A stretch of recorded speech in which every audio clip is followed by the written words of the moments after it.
Hello, this is my final presentation for Behavior Strategies and Supports. I will be talking about projects A through J. So for Classroom Project A, I had to assign birth dates for students in my classroom. I chose kindergarten. I learned that students had to be 5 by August 31st before they could go into the kindergarten classroom. So the way I could apply this is I could inform parents at the beginning of the school year about that deadline of how old their student needs to be, and that could help them determine if they are able to apply for my classroom. So for Classroom Project B was all about school-wide positive behavior interventions and supports. So it is a framework designed to enhance students' understanding of behavior expectations at school. So I learned that it is important to take note of the SWPBIS in schools and understand that there are many ways that it can be implemented. So I learned that I could apply PBIS by using positive reinforcement as well as arranging meetings about how the school can implement PBIS in schools. So basically, if I find out any new information about PBIS and different strategies, I could talk about these at the meetings. I could also talk about different ways we could change the school program or the different curriculums, how to implement SWPBIS to make sure that all students are successful in the school. Some of the questions that I provided for SWPBIS is I you told me that some of them were incorrect or they could be easily accessible, but some of the questions I provided that maybe I could ask during the school meeting would be, will there be meetings to help alter and discuss changes needed for PBIS? And are most staff interested in implementing school-wide PBIS? Those are some questions that I would ask at staff meetings. So for Classroom Project C, I had to I had to create posters that had roles on them of different procedures. So like bathroom, departure, arrival, the class schedule, expectations. I learned that posters need to be simplistic and age appropriate for students. So they need to be broken apart. And I learned that I did mine incorrectly. They were very wordy and they needed to be simplistic and easy for students to understand. So the way I would apply this in my classroom is I would ensure that students are understanding the posters and that they are easy to read, and I would provide like pictures and things. So if I were in a kindergarten classroom, I would make sure I would have pictures of what the expected activity or what they are expected to do. So if they're expected to walk in the halls, I would have a picture of a student walking in the hall. So that's kind of what I took away from this assignment. So for Classroom Project D, I had to create a schedule and discuss about the classroom climate and providing a schedule for a student with special needs. So I learned that math and reading need to be first in a school schedule, and I also need to be aware of lunch and special area and recess, and I need to make sure that those are open in my school schedule. I also learned about break times. They need to be in between each subject so that students are not overwhelmed. So the way that I would apply this in my classroom is I would always make sure, obviously, math and reading are at the beginning of my schedule, and I would always make sure that I include lunch and recess and all those things to make sure that those are open for the classroom schedule. And I would always provide an activity that is interesting to the students at the very end of the day so that they have something to look forward to. And I also would provide times at the side. Even if students do not understand time, they are able to kind of learn it a little bit when they see it on the side of the poster, because obviously kindergartners do not know how to tell time yet. So for Classroom Project E, I discussed about different learning strategies and how they will apply in my future classroom. So I kind of learned, I didn't realize that these were different strategies. I thought they were just kind of just common things that teachers did in a classroom. And the learning strategies that I chose were worksheets, learning centers, lesson plans, scaffolding, and response cards. And I learned that scaffolding is a temporary support structure for students when learning a specific concept. So the way that I would apply these in my classroom is obviously giving worksheets for students when it is appropriate, and they will be age appropriate for the students. And then like learning centers, I love learning centers. I would make sure that the groups are provide differentiated instruction and are able to help students learn the different concepts that they just were taught. And then scaffolding, I would apply, for example, if I was teaching my students letters, how to write them, I would provide a poster on the board so that they can look at them. And then eventually when they start learning their letters, I will take the poster down. That's kind of what scaffolding is. And for response cards, if I was teaching students how to write shapes or draw shapes, I would have boards and that would say a shape and they would draw it on their board and then hold it up. So those are kind of how I would apply those strategies in my classroom. So for classroom project F, it was data collections and different types of recordings that I could do in my classroom. So I learned about latency recording, duration recording, frequency recording, and interval recording. Or those are at least the ones that I did in my project. There was a whole bunch in the book. I learned that latency recording measures the amount of time lapses between the antecedent. So when a teacher gives it the instruction, I would determine how long the student takes to do the activity.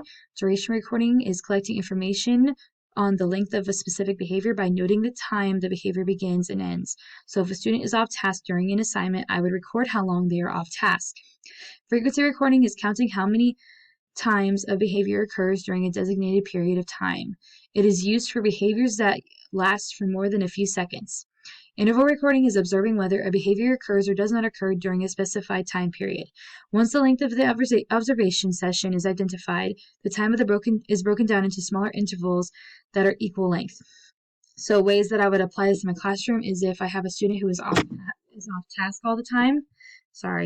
If a student is off task all the time, I would ensure that I would provide duration recording. So I would record when a student is off task in time, how long it takes for them to get back on task. So for classroom project G, I had to discuss about social skills and provide a social skills curriculum and talk about a book. So the book that I talked about was the Tough Kids Social Skills book by Susan Sheridan, and I learned that the book includes many activities of assessing, teaching, and reinforcing skills as problem solving and sustaining interactions. So I learned that the book includes body basics, recognizing and expressing feelings, having conversations, cooperative play, implementing self-control, dealing with being made fun of, argument solving, and so much more. I was able to learn how to help a student with autism who struggles with socializing with other students. The scenario also included that the class has argument issues. Students can benefit from the book and learn how to handle certain situations. I can always provide ways on how to resolve situations. So by using this book, if I have a student with autism who has social skills, I could kind of help lead them into what different ways they can communicate with other students and basically help them discuss about it. And like if I have a class who has problems with argument issues, I could have a meeting with the whole class about how to handle their argument issues. Classroom project H, I learned that I had to create a behavior form for a student who is struggling with behaviors. I actually didn't know this was a thing. I only now learned it, but basically it is a contract and it's an agreement to help encourage a target behavior. So I would provide a behavior to increase, and let's just say a student struggles with sitting in their desk. So for the behavior to increase, I would say student will sit in their desk quietly.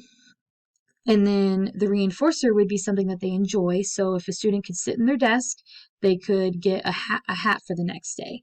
And then the criterion, if the student could sit in their desk for a certain amount of times, they could get this reinforcement. And then the penalty would be something that I would discuss about with the parents. So for example, I could do something like if the student does not stay in their seat, they could stay after school for 5 minutes. But again, the parent would be involved with this and they would discuss the best way for a punishment. And then the purpose would be maybe it disrupts the class. And then the rules would be that this contract could be changed at any time and discussed. And of course, I would provide a signature for the students to sign. And then also the parents, again, would be able to sign it too, so that they are aware of this contract that I set in place for the student. Now for Classroom Project I, it provides ways of explaining self-management. So I learned about self-monitoring, self-evaluation, self-instruction, and self-reinforcement. So self-monitoring involves recording and observing behaviors. Students can record their own behaviors. Self-evaluation involves assessing one's performance against a standard. Students record how well they did on their goal. Self-instruction involves applying verbal cues to help guide behavior. And self-reinforcement is used to help encourage target behaviors to be met. So basically, I could apply these different types of self-monitoring, and I think it could help with independence, to help students gain independence. And like, for example, I could use self-monitoring. What I could do is I could provide a goal, so each student would have their own goal that they want to set in place. So for example, if a student struggles with walking in the halls, their goal could be that I would like to walk in the halls correctly. And I could have a sheet of paper on a desk, and if the student does the behavior, they could put a check mark on their desk, and then eventually if they get like a certain amount of check marks or something, they could get a reinforcement. So that's kind of what I would do to apply this in my classroom. So for Classroom Project J, I had to create a behavior plan that includes parents and their child. So it's kind of like the behavior form, but this includes parents a little bit more.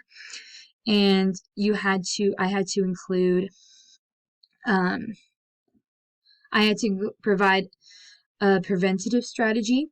So for example, if a student is not sitting in their desk correctly, I could provide a nonverbal cue to remind them about staying in their seat. So I could like point at the desk, and that could show them like, oh, I need to be sitting at my desk right now.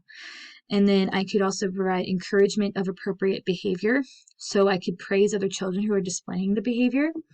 That's, again, I've never really learned about this type of stuff. So this is also stuff I've learned, and then it's kind of piecing together what I learned about it and then how I would piece it in my classroom. So basically, I could praise other students who are displaying the behavior, and I could say something like, good job, so-and-so, for staying in their seat very nicely. Or I could also catch the student in the act of doing the behavior. So I could say, oh, good job for staying in your seat. That's awesome. I could also find interests for the student. So if the student likes to dance, that could be something I could take note of. And so since the student likes to dance, I could use this as a reinforcement. So I could create a sticker chart, and if they get like a certain amount of stickers, they might be able to get to have a dance party at home. Another thing I could do is always collaborate with parents. So like always have meetings with them set in stone, and make sure that they're aware of this form, and they are able to provide different ideas. Maybe they might have some input on